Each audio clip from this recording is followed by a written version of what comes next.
Hello, everyone, and welcome to the August meeting of Integration Down Under. Just go through a couple of slides quickly with our presenters. Our organizers are Martin, Dan, Renee, Wagner, and myself. And I think Wagner's probably jet lagged because he was coming back from Chile last night, I think. And tonight we have Mark Brimble talking about migrating BizTalk solutions to Azure.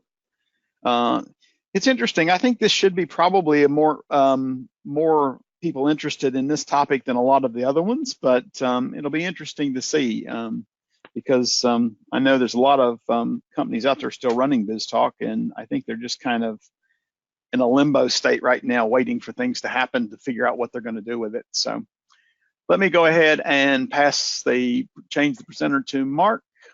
Oh, thanks, Bill. So this is going to be a continuation of a story that I started to tell about 2 months ago. I did a session on Integration Monday in the UK, and I'm not going to repeat what I talked about there. I'm actually going to start with a demo that actually failed when I did it on Integration Monday. It failed because well, I'll tell you why it failed a little bit later on. So tonight, what I'm going to talk about is a journey that I'm on, where I'm looking at migrating our BizTalk solutions at Bid1 to Azure.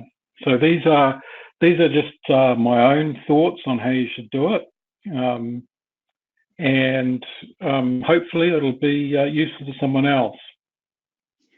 I must admit, I've talked about what I'm doing with a couple of MVPs, and I've had a wide, varied array of comments of what I'm doing. From why are you thinking of shifting from BizTalk to why are you bothering to do things in BizTalk anymore? So anyway, let's move on. A little bit about myself. As my bio said, I've been working in the integration space for nearly 20 years now, and I've mainly worked on the Microsoft stack, and my favorite tool to use has been BizTalk Server. And since about 2006, I have written about my experiences on a blog that's shown at the bottom of this page. I do that mainly as a record for myself, and maybe some of the things I say may actually help somebody else. But more recently,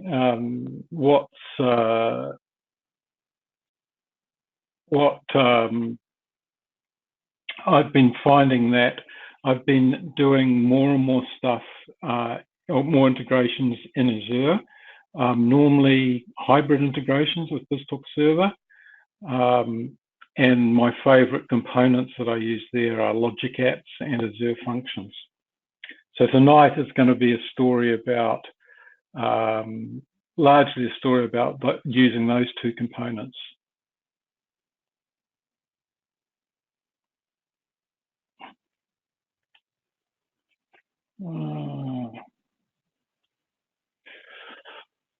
So what I hope to prove in this talk, or what I'm trying to prove to you, is that you can migrate BizTalk solutions to Azure easily. And I'm going to do this by showing a few examples that actually show how you can move particular BizTalk solutions to Azure. And these are real life scenarios that I've had to deal with. So we're going to talk about 5 things tonight. So I'm going to talk about a migration strategy that I wrote about 2 years ago. So some of you may realise that I shifted from Datacom New Zealand Limited to a company in New Zealand called Bid1, which operates in the food business. And when I first arrived there, I was asked if I could do a presentation, and the topic of the presentation was, what is the future of BizTalk? And I rather cheekily at the time put up a scenario where we would migrate from our BizTalk 2013 server to BizTalk 2016. And then from there, I said, well, after that, we would gut the BizTalk server and shift into Azure. Roll forward about a year and a half, and I was actually asked to look at doing a proof of concept for that very scenario. So I'm going to talk about that strategy I put up. The second thing, what I'm going to do is I'm going to show,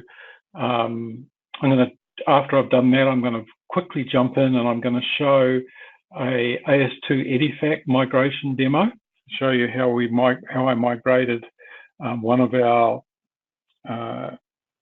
interfaces. I tried to show this in my last seminar, and I failed because I was pointing at the wrong Azure subscription. Thirdly, I'm going to talk about something different. I'm going to talk a little bit about Azure Data Sync and show you how we've used that to migrate a custom database, and this is a central part of our strategy going forward. And then I'm just going to give a little example to show that you can migrate different bits of BizTalk into Azure fairly easily using Azure functions. So I'm going to talk about the problems that you might have working with DTD messages in Azure. And then finally, I'm going to talk a little bit about integration account pricing considerations. So one of the first questions that a lot of people would ask you is, why migrate? What, you've got a perfectly good BizTalk server there, it's doing the job. And I must admit, that's one of the biggest hurdles I've had, in that as far as the business is concerned, if we actually moved all our BizTalk solutions to Azure, the business would not see, they wouldn't be able to do anything that they can't do now with BizTalk server. So it's quite a difficult business case to put forward, in that the business itself really just keeps going. But in our case, one of the interesting things of our business is that all our BizTalk servers are hosted in a data center in Brisbane. And these BizTalk servers actually serve many bid food companies around the world. So we actually do a whole lot of order processing, invoice processing for our UK company, and also for the South African company, for the whole of Australia and for New Zealand. It's quite possible that we will be asked to do some other companies. So one of the questions that has been asked is, why on earth does the Australian bid food company pay for the BizTalk servers, look after them, water and feed them? So certainly moving to Azure would remove the dependency on the Australian server infrastructure. Secondly, the rest of the software, BidOne is the software company for BidFood worldwide, and most of our other software development is shifting to the cloud. So we would be aligning with what they're doing. And the third thing I've put on the slide is that when I talked about this with our Australian colleagues, they said to me, oh, that's going to give much better DR than what we can actually get in our data center. So I'm not sure whether that's true or not, but that's a third reason that we put up. So there were four key design assumptions that I actually made in my migration strategy. The first one is that I could reuse the BizTalk artifacts, namely BizTalk schemas, maps, trading partner agreements, and this would make the migration quicker. Our exchange goes back, I think, possibly to BizTalk 2006, so it's been around now for 13 years. So a lot of the logic within our BizTalk interfaces was thought of a long time ago, and I really don't want to revisit that logic at this stage. So all I want to do is pick up my maps, my trading partner agreements, and just move them into Azure. The second thing is that I want to be able to reuse the same sort of patterns that I'm using in BizTalk. I want to use in Azure. Possibly we could rethink the solutions, but at this stage I just want to uplift it. And one of the things that I want to do is I want to use a publish subscribe model to replace the same that we're doing in BizTalk Server. Thirdly, one of the criteria is I don't want to have to touch any third-party applications. About the only thing that we would want to do is contact some of our trading partners and ask them to change perhaps a URL. I should note in what I'm going to show, the demos I'm going to show today, none of the third parties would actually have to change any of their endpoints. And fourthly, it just goes it just goes with the territory that we don't want to change any transport protocols or message formats. So we want to use, that's why we want to use our BizTalk schemas, etc. Okay, so those were the key design decisions. And if you want to hear a little bit more about my strategy, you probably go back to my talk on Integration Monday. But I'm just going to try and get straight to a demo now, so that we can cover a bit of territory. And this is the demo which I tried to show and it failed before. So this is one of our applications. It's it's called our supplier stream. And what this does is it takes purchase orders from our ERP system and it actually sends it to our suppliers. And what I've shown here is my proposed BizTalk solution, sorry, my proposed Azure solution. And the first logic app that you see in the second row is what I call a pre-processing logic app. So this is a generic logic app which handles all the purchase orders coming out of the ERP. And what it does is that it converts the orders to a canonical, and then it routes these to topics. So this is sort of like, I liken this to be like our receive port and our receive pipelines in BizTalk. And then the service bus topic I liken to our the message box in BizTalk Server. And in the service bus topic, we're using subscriptions. And then in the third row, we actually have many post-processing logic apps, which will actually take off the individual orders and transform them into the format that our particular different suppliers would be. So the post-processing layer, I liken to the logic that's actually on our send ports in BizTalk. So this is sort of the strategy that I've tried with all applications. I've looked at what BizTalk Server we're doing in BizTalk Server, and I've just tried to duplicate what it's doing in Azure. And I think it's quite a good way to think about. Okay, so we're now at the point where I'm going to show the actual demo. So let's just let me just. So what I have to do first is and I've just realised I don't actually have that application up and running.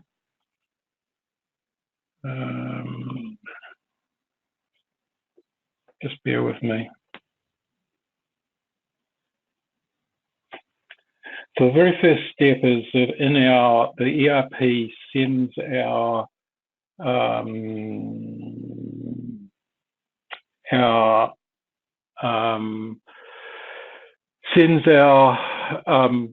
sends the purchase orders to our BizTalk server, or in this case, it's going to be it sends it to an FTP folder. So what I'm going to do is I'm just going to very quickly move the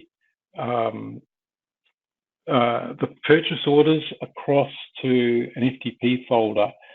From that point, the logic app is going to pick up the files from the FTP server. And it takes, because I've got it on a poll of 3 minutes, it's going to take about 6 minutes, because the very first poll of the files, it won't pick them up, and then the second poll at the 6-minute interval will pick them up. And I'll just mention very quickly a gotcha for people if you're using WinSCP. Notice that the actual date timestamps here are not the same as on the original files. They actually have to be the current date, or you'll have problems with your FTP looking up. And that's going to take about 6 minutes before they look up. So we'll just now bring up what we'll do, we'll just walk very quickly through that very first pre-processing logic app. So it starts with an FTP pickup, and it's polling every 3 minutes. And then what happens is it's a flat file that's coming in, because it's very, very old applications. So it's using flat files to send from ERP.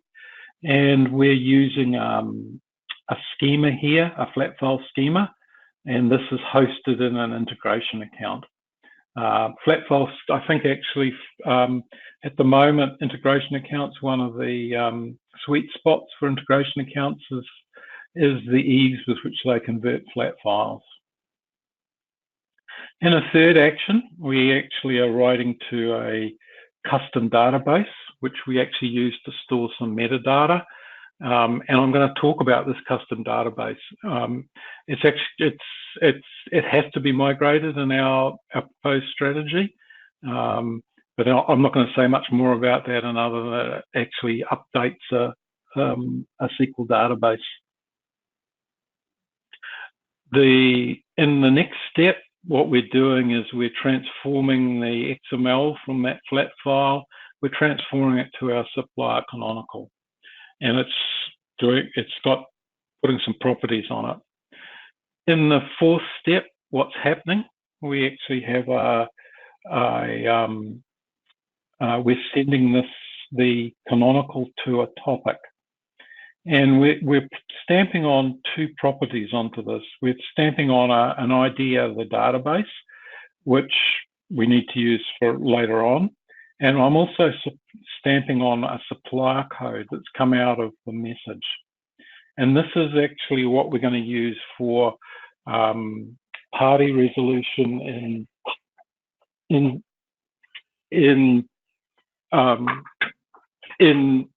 we're going to use to resolve our particular purchase orders to go to the particular suppliers.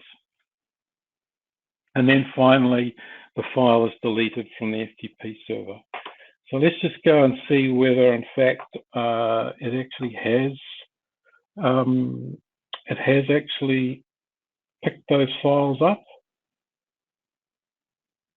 Not yet.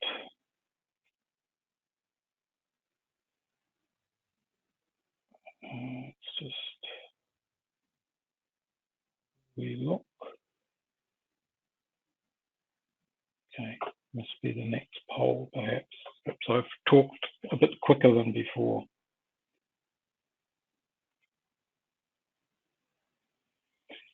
So we'll just move on and then we'll come back. So we'll just look briefly at the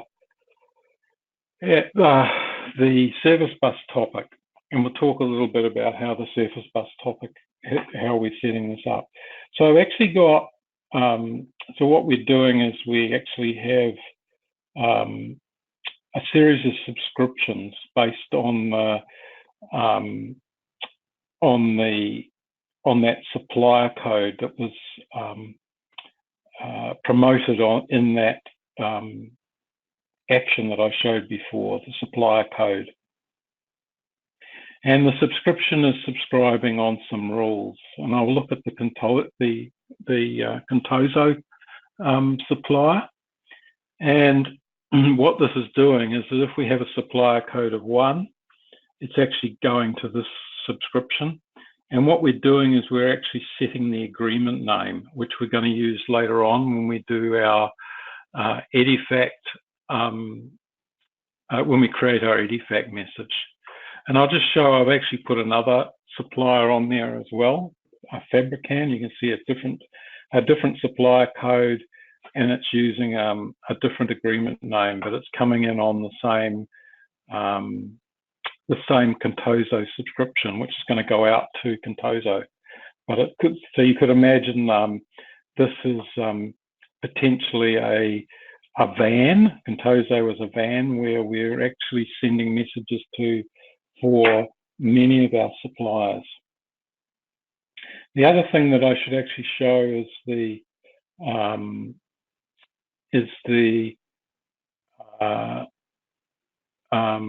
actually I've just realized why. Oh, this is working. So let's just, okay. So now the 6 minutes is gone and we've got the 3 messages going into have been processed. And I'll just quickly show you the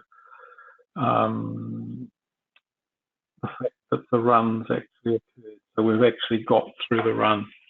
So now if we actually quickly go back and we look at the service bus topic, if we refresh the service bus topic, we should actually see, because I've turned off the logic apps that are subscribing to these topics, what should happen, we should see the messages collecting and for the individual suppliers. And there would have been some for Contoso, there would have been some for another supplier, SBS Commerce, and there'd also be, what I had to do was create a, so let's actually just refresh those subscriptions. And I haven't been quick enough. So you'll see that there's one message waiting there for Contoso. There's one message, 2 messages waiting there for SBS Commerce. And the subscription that I'm showing in the middle there, that is that's there to pick up when we've actually got a supplier code that doesn't actually match with any of the subscriptions. If you don't actually have this, what happens is the messages just get thrown away if there's no subscription for them. It's quite important for some of the stuff we do to actually pick up messages that don't have any subscriptions. So I've just got a simple not in for the subscriptions are not there, and you might have realized some of the messages. In fact, I think it's the might be, I'm not sure which ones it is. So anyway, we've got the messages in our service bus topics.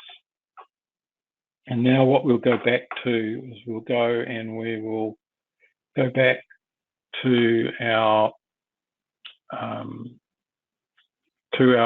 pre-processing logic apps. And at the moment, you'll see that they are disabled. So what I'm going to do is I'm going to enable them. And then when we go back to the service bus topic, we should see that they disappear. It'll take a little while to oops, I just clicked on the wrong thing.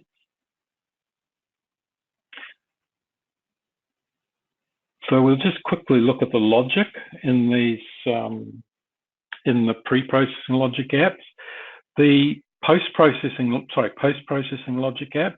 Post-processing logic apps are quite a lot more actions in them because they're doing a lot more. So if you realize what we've done in our pre-processing logic app, what we've done is we've converted our flat file order message into a canonical message and we've routed it to a particular topic.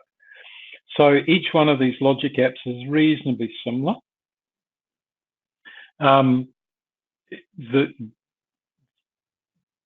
So this is picking up from the Contoso subscription only. And of course, in the other logic app, it'll be picking up from the other subscription. The next step is what we do is we actually take that canonical and we actually map it to an EDIFACT message. And this is one action where some of the suppliers might be slightly different. We have about 5 different maps going from our supplier canonical to EDIFACT messages. And so occasionally, so for some suppliers, we have to apply slightly different maps. And so this would be one of the points in the logic app where which might actually change. But for most of them, it will just be a straight copy, slightly different subscription up here. In the next step, what we're doing is we're taking the EDIFACT message and we're encoding it with the properties based on the agreement name. And this property here was the agreement name that we actually stamped on the message in the topic subscription. When it came in, you saw it getting stamped with that agreement name. So that's how it knows to put the required properties into this EDIFACT message. The next step is one where we actually have to deal with the possibility that we don't have the correct agreement name or there's something wrong with it. And so we actually have a path down here to process a NAC. So it does fairly obvious. It transforms the NAC to a NAC XML, which is then converted to a flat file. We then FTP that file back to the ERP, so it knows that the message has failed processing, and we actually go into and we update the status of that purchase order in our custom database. So now if we go down the success pathway, what we do is I've put a step in there where I do a trace. I found that actually quite useful to do. So all I'm doing is just stamping out the EDIFACT message. And then the next thing is I'm creating a ACK for, and you'll notice I'm just using map straight out of our BizTalk server again. And it's hosted in the integration account. It's converting it through to a flat file ACK, which once again we send back to our ERP, so it actually knows that we're at the point where we're actually going to send the message out to the supplier and everything's good. And then we update the status in our custom database again. Excuse me, I'll just get a glass of water. So just before sending the message out to the supplier, we need to actually take the EDIFACT message and wrap it in AS2 with all the correct bits, etc.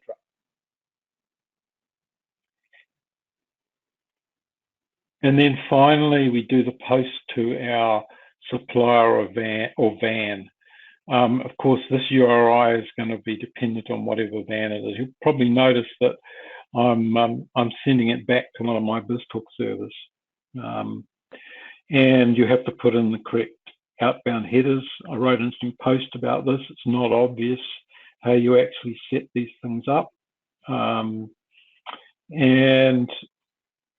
then finally, once we've set it out to the van, we then, what happens, we get an end-to-end message back from the supplier, which actually tells us whether they've understood our message, whether they've been able to unencrypt the message, etc. And then finally, we actually have a block here where we decide what to do with the end-to-end message. So it depends whether it's an ACK or whether it's a NAC. And you can go down a true path, do exactly the same thing we create a technical act and we send it back to our ERP and we update our metadata, the metadata in our database. Okay, so let's just go back and have a look and see what's actually happened with those messages. They should have processed by now. They have. And this one's actually failed. I think I know why it's failed. Let's just have a look. So you'll see that it's come down, it's done the encoding of the message, and it's stopped here and it's actually thrown a problem on the encoding of the message. It says bad request. So what's happened here is that we've got a bug in one of our ARM templates, and when we deploy the ARM template, it's actually taking out the private certificate for the supplier. But if we actually look at we go back and we look at the other logic app, which is going to a different supplier. It's interesting, one of them's failed. I'm not sure why that's happened. It didn't fail the other day, but we'll look at the successful one. So in this one, it's come down, it's picked up the canonical from the service bus topic. It's come down here, come down the positive path. It's encoded the message, it's sent it off to the supplier, and we've got an MDM at true, and we've gone down this path true to send it back to the server. So that's how it should work. So we've successfully sent off the purchase order back. I'll just show you very quickly why this has failed. So I'm just this is a quick view of the integration account, which we have to use for doing the AS2 EDIFACT processing. And I'll just quickly show you the certificates, and you'll see that unfortunately the Contoso certificate is actually set to public. And what's happened is that when we've done one of our what should happen is that you set the certificate to private, and you pick the resource group you're using, and then you should be able to pick the key vault, and then you should be able to pick the certificates. We've only got one private key in there. We haven't got the Contoso one in there. So yeah, someone's run our DevOps and it's taken it out. If I get time at the end of the talk, I'll go back and I'll actually put it back in and show you that we can then reprocess the messages.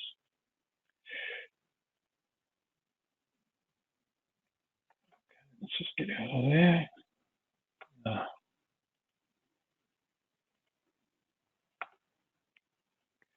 Go back to there. So we'll go back to the slideshow now. Bring this down. I'll just quickly show that if I refresh this, all the messages have been processed off the subscriptions.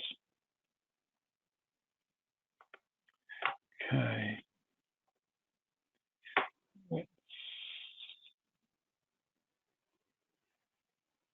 So let's just quickly recap what we've covered. So what I've shown you is how you can very easily take a AS2 EDIFACT BizTalk solution and just do the same things that you were doing in BizTalk. So we have a same purchase order file coming out of our ERP that needs to go to different suppliers. We then pass it to the equivalent of our message box, our service bus topic. And then from there, we have different subscriptions from post-processing apps which do that pick out the correct EDIFACT agreement and then transform the message to what the supplier wants. So now we'll move on to something new, which I didn't talk about last time. So in part of our migration, you'll see in the middle of the screen here, we actually have a custom DB, which at the moment is hosted on our BizTalk SQL Server. And I know that Microsoft says you shouldn't do this, you should host it somewhere else, but I suspect that a lot of BizTalk developers end up hosting a custom DB on the SQL Server. Now, one of the things that we need to do in our planned migration to Azure, we need to shift this custom DB to an Azure SQL Server. Now, I had to do this a little bit earlier than what I intended to, because one of our companies that's using our BizTalk server, they wanted to run some SSRS reports against our custom DB. Now, that was rather difficult because this custom DB is in the Australian domain, and the user out here that wants to run this SRS report happens to be in New Zealand. So, and there are also other problems in that we didn't really want them, give them free rein to run a report against our anything that was running on our BizTalk server. So what we did is we created a special view for them in this custom DB, and that would only allow them to see the data that they wanted to do. It was an optimized view. And we set up we decided that what we would do is create the same database. So we would bring forward our idea of creating the custom DB in Azure. And what we would do is we would use Azure SQL Data Sync to update this database here. They could then merely run their reports against this database. And this worked remarkably well. So we've completed phase 1. It's now in production. Phase 2 would be what we intend to do is when we're doing our migration, we would be shifting particular tables one by one, because some of them are related to particular BizTalk solutions. And so we would cut once we're actually cut over, we would cut the Azure SQL Data Sync part of it. And then for a while, so I think effectively we would then end up with everything running in our custom DB, and we'd have our BizTalk server accessing this custom DB. I was a little bit worried about latency here, but it doesn't seem to be an issue in all the testing we've done. So once we've actually got that custom DB in Azure, and we've also got some of our Azure solutions now also accessing the same DB, the next thing we would do is, I've gone back, I want to go down. So the final phase is we gut BizTalk server, and we only have our Azure integration solution accessing that same database. So that's the plan. So now I'll just talk a little bit that shows you how Azure SQL Data Sync is really easy to use. So there's three things you have to do to set this up. So first of all, you have to set up an Azure SQL database, and you have to set up, you have to allow other, there's a little bit of, a few considerations there that when you set it up. You then need to migrate the database schema from the on-premise database. And then the third step, you need to configure the Azure Data Sync. Now what we're going to do, it's not really going to be a demo. I'm just going to walk you through some of the stuff that we had to do. So we'll break out now and we'll just go to, once again, to the Azure portal. And we'll bring up our custom database. one of the things that I've been amazed with is I was able to actually choose the cheapest Azure SQL database that I get hold of, and we're nowhere near, we're not overwhelming that at all. So if we actually look here, the important tab to look at, the important tab to look at is one that says sync to other databases, and this is where we've actually set up our sync group. And I've just realized I've done things a little bit out of order.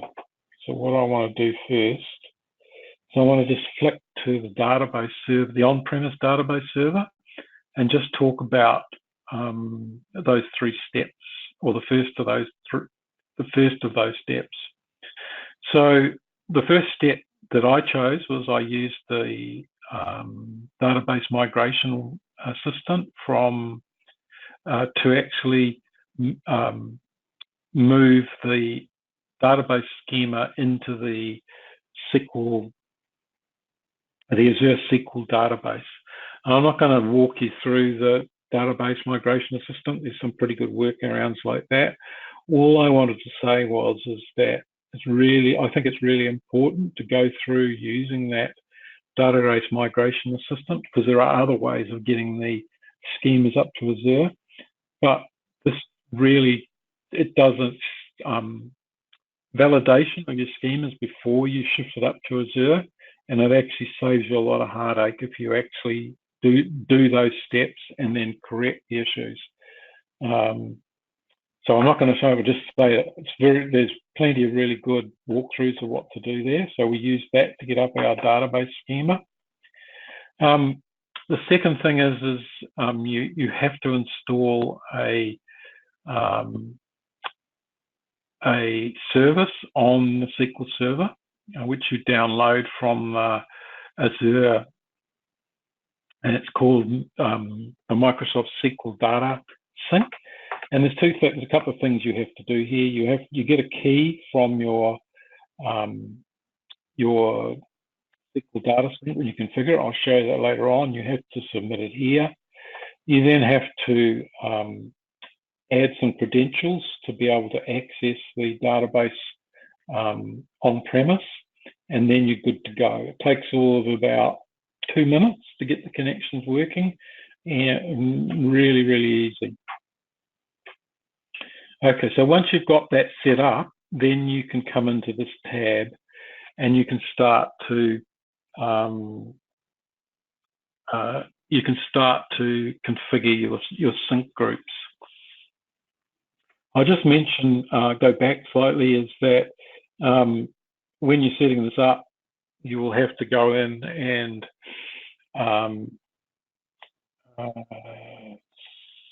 not on that tab. On your SQL Server, you will actually have to go in and you will have to edit you'll have to go into this tab, Firewalls and Virtual Networks, and you will have to set up some firewall inclusions, as you would have had to do on your on-premise SQL Server as well. You also have to enable, I think it's something called Azure, allow Azure components to access it in this same tab. I'm not going to show you that tab, because then I'll show you all the firewalls that I'm allowing. Okay, let's go back to the BT Hub. We'll go into sync to other databases, and we'll look at the sync group. So what we've got here, we've just got 2 databases in the sync. So the database that you're syncing to, or not that you're syncing to, the database in Azure is always called the hub database. And then what you can do, you can add many member databases. And I'll just show you the experience of adding an on-premise database. So it's really simple to configure, and you've got to, first of all, you've got to choose a sync gateway. If you choose creating a new sync agent, this is where you can download that sync agent service that I showed you on the SQL Server. You create an agent name, and then you generate the key, which then you use to get the connection from your SQL Server. So all fairly simple, and you select the database you're going to do once you've got this sync agent set up. The next step is starting the sync of the tables. Now, this is a fairly important step, so you can select the database here you want to use. The one shows by default is always the hub database. There's also your on-premise database here. Fairly important to go through and refresh the schema and make sure that you're seeing all your tables in this picture here. You'll notice that, and then you have to decide which tables you're going to sync. You'll notice that some of the tables are grayed out, and these are tables that don't have primary keys. So you can only sync tables that have got primary keys.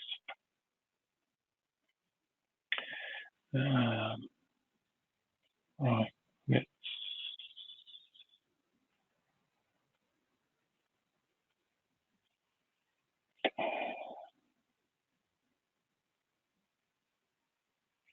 the other thing I'll point out is that you get all this nice logging of what's actually going on and what's going up and what's going down. So you see we're syncing in our, at the moment we're doing some a little bit more proof of concept, but we're syncing all our tables within our UAT environment at the moment. Okay, so that's just a brief show and tell of what we're doing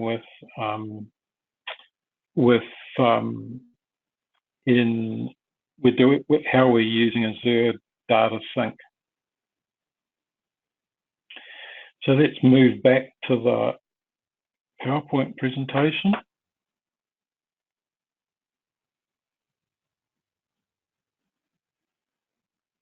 And now we'll move on to just a very quick discussion about DTD Message Processing in Azure. So the problems that have to be solved in Azure are very similar to the ones that have to be solved in BizTalk if you're accepting DTDs into your BizTalk exchange. And Richard Hellgren, a long time ago, wrote a blog detailing what the issues were and how to get around them. And the two issues are, if you look at the messages here, you actually have this doc type declaration here, which if you try to pass through a BizTalk server before 2006, the latest CU in BizTalk 2006, you get all sorts of errors. And the other thing that's missing, of course, is there's no namespace in the actual XML that you're actually dealing with. So in the BizTalk world, for a long time, what you did was you had a custom pipeline which actually had a pipeline component in it, which actually removed the doc type line, and it also added an XML namespace. Just recently, I think in the latest CU of BizTalk 2016, Microsoft, there's now an option in the XML assembler, which will do all this for you. Taken a long time to come into BizTalk, but it's there. So let's,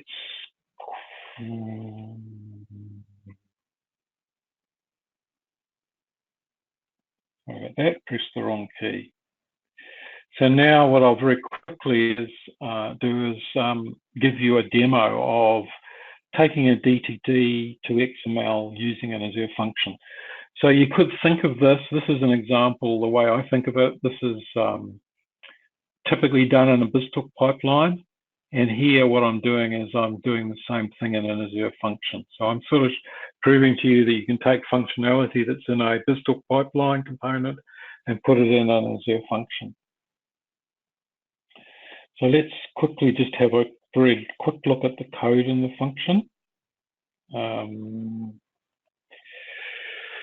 It's very, very simple, and I have actually written a blog about this. But what we're doing, so this is just a proof of concept, but basically it's you're doing an HTTP post, HTTP trigger is starting the Azure function. Then what we're doing, we're passing in a namespace into the trigger. And then what we're doing is we're doing exactly the same thing to remove the doc type that Richard Halgren did all those years ago, used a regex to actually replace it with empty. And then some code here to actually put in the namespace that came in the message. And then we return back the request. So I'll just show you very quickly that running in Postman, which once again, I've realized that I didn't get that up and running before I started. I'll just show you the whole thing running really quickly.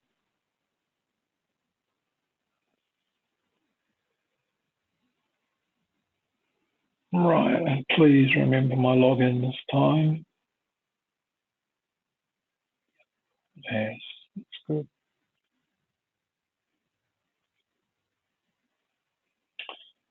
Okay.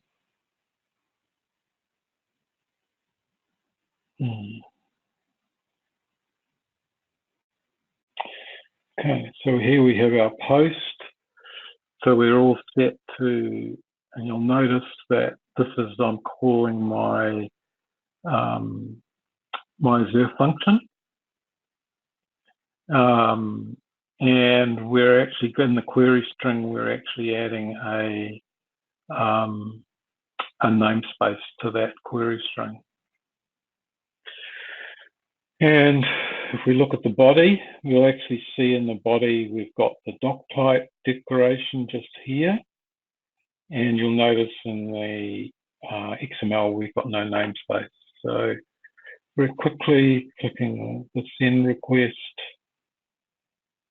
And it's going to take a little while. It's sitting there cold. But if I bring that up, you'll see, hey presto, we've got our cXML message and we've got our namespace in there. So it's taken out the DTD. So just a very quick demo to say that you can get around, you can duplicate BizTalk pipelines with Azure functions. So let's get to the last bit of the talk. It's time's getting on, but another 5 minutes and we should be done.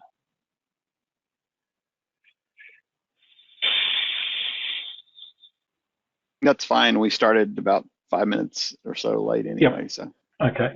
So the final thing that I want to talk about is make some comments about integration accounts. So one of the key assumptions I've made in my migration is that we can save time by reusing our BizTalk schemas and maps and our AS2 agreements. And this is just a picture of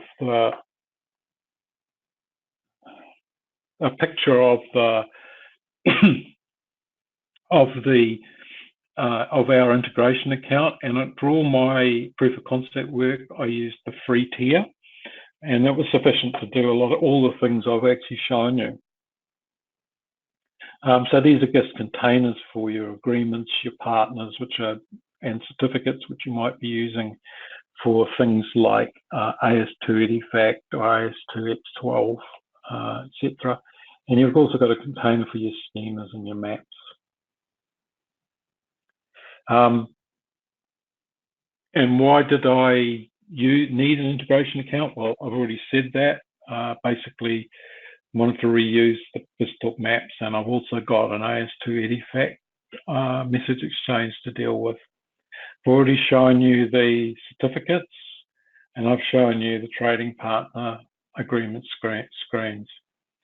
I just mentioned one little point, one problem that you could run into if you're migrating BizTalk maps into Azure is that you have to convert them to XSLT, and there is a problem with XSLT extension objects.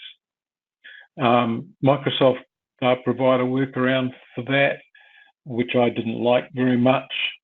So what I decided to do, I found that most of the problems, all the maps I have, is where I'd used a custom functoid or a database lookup functoid or some helper classes. So all I did was I deconstructed all these into C# scripting functoids, and I took the database lookups into separate database actions. So that's the approach I took. So now this is the final bit that I want to talk about, and this is the pricing for integration account tiers. So I took this shot a couple of days ago. So at the moment, there are 3 tiers for integration accounts. There's a free one, which I think I've already used, and you can see that it's only allows you a few map schemas, etc. There's a basic account which allows you to do flat file processing and XML to XML maps. And then there's the standard account, which is the most expensive one. And you need that if you're going to do AS2 EDIFACT processing. We were a bit, when we did our assessment of what we needed, we couldn't see how we could get away without actually having 3 standard integration accounts, because we need one. We felt that we needed one for our dev environment, we needed one for our onboarding environment, and we also needed one for our production environment.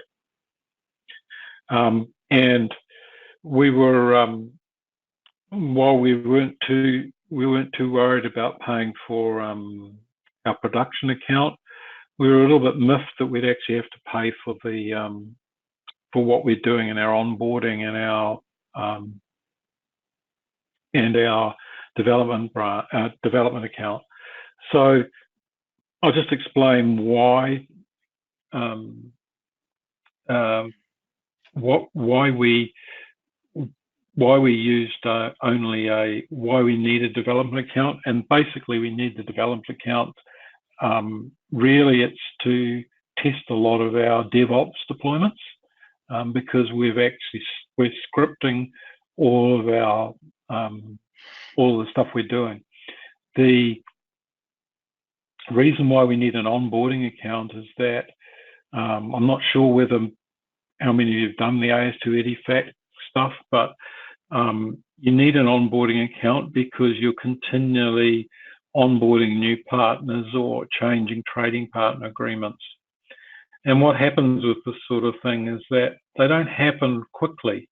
So you might set something up and someone will try something, and then they'll go away for a couple of months before they come back to you and try it again. So that's the reason why you can't really practically work with a free account. So at the moment, we're sort of in a little bit of a holding pattern in our progress with migration, because we've heard a rumor that Microsoft are going to introduce a development tier for integration accounts, which will be a lot cheaper, but they will be scaled down. And I think they will be ideal for our dev and our onboarding environments. Anyway, that's all I've got to say. And I'll just conclude by saying that I hope I've proved that you can migrate BizTalk solutions to Azure easily, and that you can actually reuse your BizTalk schemas, maps, trading partners in Azure without very little change for your third parties. Thanks very much for listening. So thank you very much, Mark. Any other questions? I've got one here. Agree and should support JSON schemas as well. What part of that, Aaron?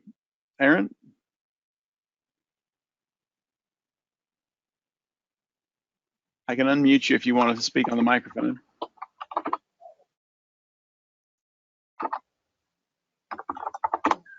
I've unmuted you, Aaron, if you want. Oh, yeah. So his response was to be able to leverage integration accounts for JSON schemas. JSON right schemas. now, yeah, because right now, if you want to parse a JSON document coming in, you have to go in and add that schema as part of the in the portal or in the build code. Yep. You're right. Yep. So we actually, in my proof of concept, I'm just trying to think how I did that. We actually have a JSON message that's coming in. I can't remember there being any particular difficulties because, once again, I was just dumb. I just converted it through to the XML that we were using in BizTalk, which is probably a little bit dumb, and I should have done something else with that one. But I can't remember. I just have to go have a look, see how I actually did that. No, you basically just paste the either a sample of the message or the schema into the parse JSON object. Yep. Yeah. So yeah, we were doing some stuff like that. Yeah. So, and another question from Mandar is, I still can't see an option to write business rules other than Azure functions or custom web app. Yeah, I know. The problem is that the BizTalk business rule came from Microsoft Research. It went around Microsoft several times before it landed with the BizTalk group. Nobody in the BizTalk group really understands business rule engines as such. So, and nobody's willing to put their hand up to make a product out of it. So, if you compare it to any of the commercial business rule engines you can buy, the actual engine part of it is as good, if not better. It's just that the UI has never got any love. So nobody's ever done anything with the UI. So yeah, that's where it's at. And basically nobody's touched it in ages. Can I make a few comments there, Bill? Yep. So our exchange at the moment uses business rules heavily.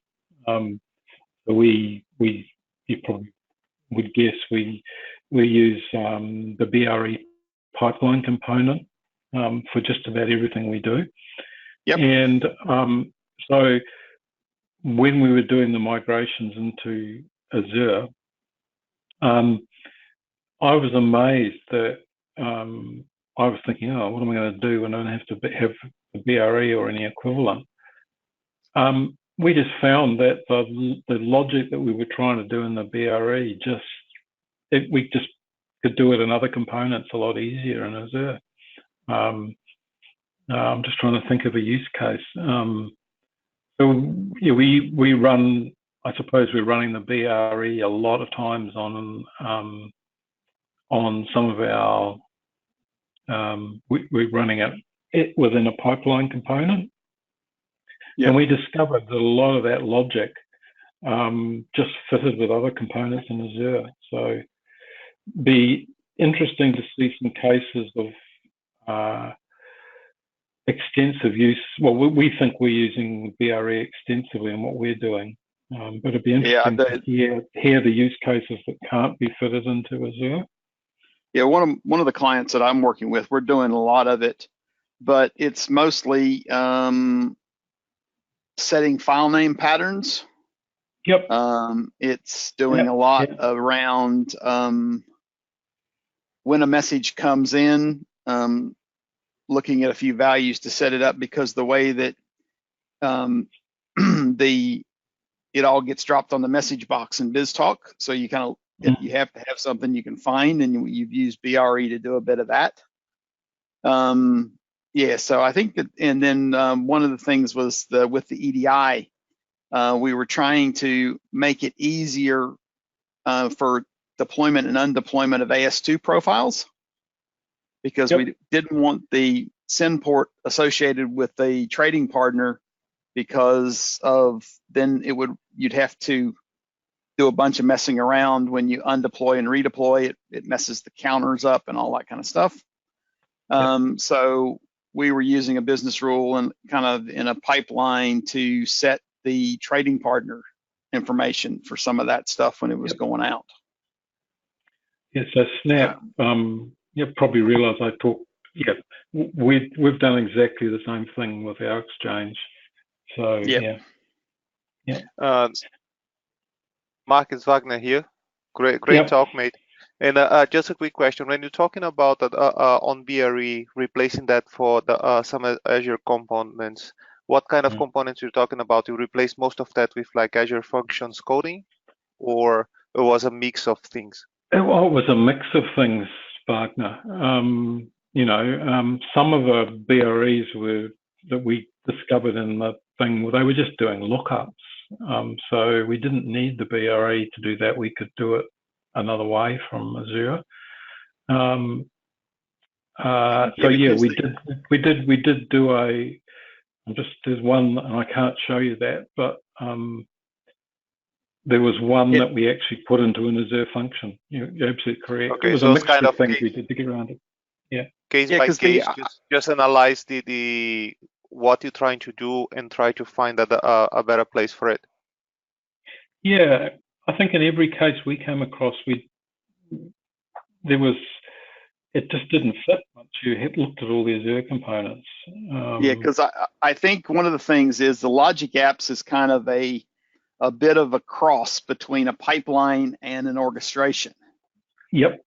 Because where it gets the message.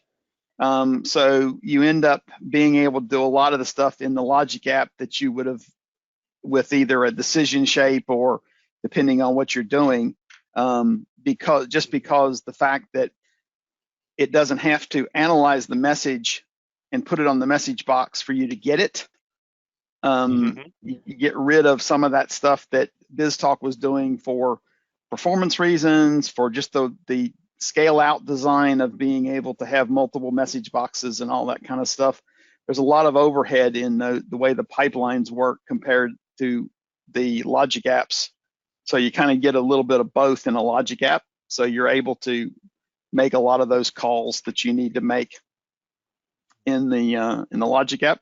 And I mean, if the pipeline component would have had some sort of a switch statement somewhere in one of the components where you could have done that, you wouldn't have needed the BRE. Correct. So, and that's what you got in the logic app. Yeah, I can think of one case where the BRE you might need it, and but we haven't certainly got it. And that would be if you've got functionality, you want to build functionality, which people are going to change the rules fairly often. Like I can think of a case where a long time ago I wrote a loyalty interface, and they weekly would change the rules for deciding prizes in the loyalty app. And the only way we could actually do it was to actually have a business rule that, because what we didn't want is we didn't want to put the logic and hard code it. And so we had our BRE that we could just go in and change a whole series of rules weekly when they wanted to change the criteria. So I think that might be a bit difficult to do in Azure, because you'd have to, it'd be the same deal, having to redeploy, you do your DevOps and redeploy everything again if you change the rules, which you just might be a bit difficult. Yeah, so that's one of the use cases that I think could be a bit difficult to do. So you know what we need to do, guys, don't you? We need to get a concerted effort for them to open source the business rule component. Yeah. Because I mean, I agree. honestly, if you had the source, you could build a function that would take in the message you're sending it plus the rule to execute. Because, I mean, I have run the business rules engine outside of BizTalk on the BizTalk server. Yeah, so there is lots of, I remember projects that I did that I was actually calling the business rules engine from C# directly. And there was nothing on BizTalk. I've even got a better one. I was calling it from ASP, not ASP.NET. I was calling it from ASP, and I had a COM invoked piece that was sitting in the IIS of BizTalk running the engine, and then you'd hit the BizTalk server with a web request, and it would use the business rule to do its validation, then send it back. So it runs by itself. It doesn't need BizTalk. It's just the licensing for it. Mm-hmm. Yeah, I did it on WCF, but you went like really early on that. Yeah, with ASP, it's been so brave. that's something we might ought to think about, because Microsoft is open sourcing a lot of stuff these days. Mm-hmm. And I mean, so I mean, I know that there are probably a half a dozen customers using BizTalk just for the business rules engine that I know about in the US, because of the price difference, because a standard edition is 10 grand, where rule burst or in rule or anything like that started about 160 to 200,000. So there's a big difference there. So that's something we'll have to think about bringing up to the guys. Yeah, need to push that to the product group. Yeah, because I mean, the thing is that it is a nice component. It was built outside of BizTalk to start with. They put it into BizTalk because nobody else wanted it.